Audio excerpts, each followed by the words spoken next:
Hey guys, how's it going? My name is Tom Spark. Welcome back to another video. Today we're going to be talking about the top 5 Reddit alternatives for 2023. I've been doing my research to find some of the best Reddit alternatives, and I've been looking at them for a number of years and made past videos on this. I wanted to make an updated one to kind of give you my idea on some of the best Reddit alternatives going forward.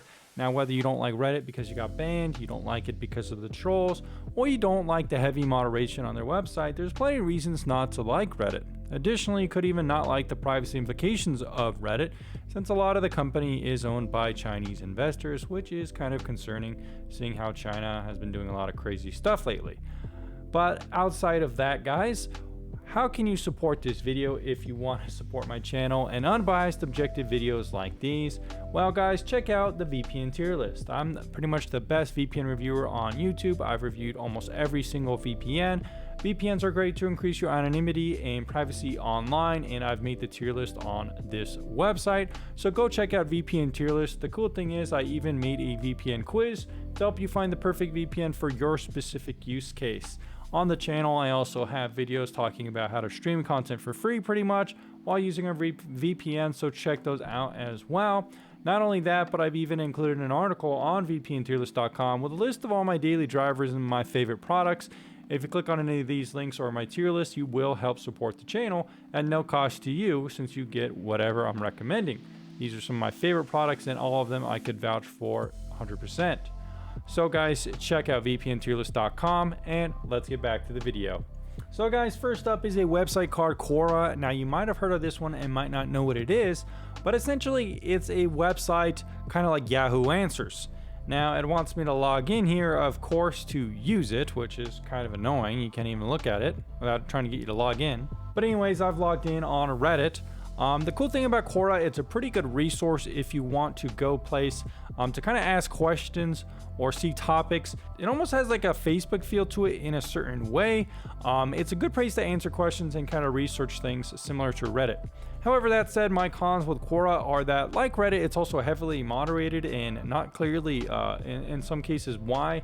I've gotten accounts banned there from recommending VPNs to people, and then I also see other people shilling even harder than I was, and I'm not even shilling, I just know what I'm talking about, and I just see people advertising on there all the time and not getting banned. So it's kind of concerning. I don't really understand quite how this website's moderated. It's not very transparent with that, but it is a pretty good website to go if you have a question or want to do some research, since it's a pretty big website, probably one of the bigger ones out there. Next up, let's talk about something called Discourse. Now, Discourse is completely different from Quora. There's no centralized authority behind Discourse, but at the same time, you're going to have to make your own community. Now, Discourse, what it is basically an open source forum software that you can pay to have them host, or you can even host yourself for free. If you want to purchase their hosting, it's pretty expensive, but pretty good.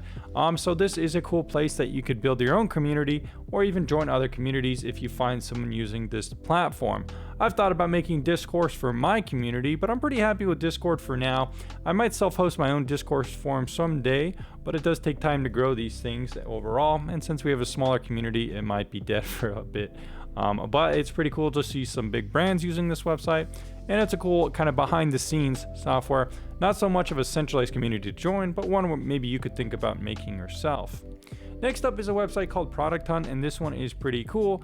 It focuses more around products themselves. However, it is a pretty cool website to find cool products and communities. You could check out like some of the it has a pretty good mobile interface as well. So if you click on one of the topics, you can see cool products people are recommending and talking about. Some of these, of course, are very popular and well known, but there are also other products that are new every day that people do talk about.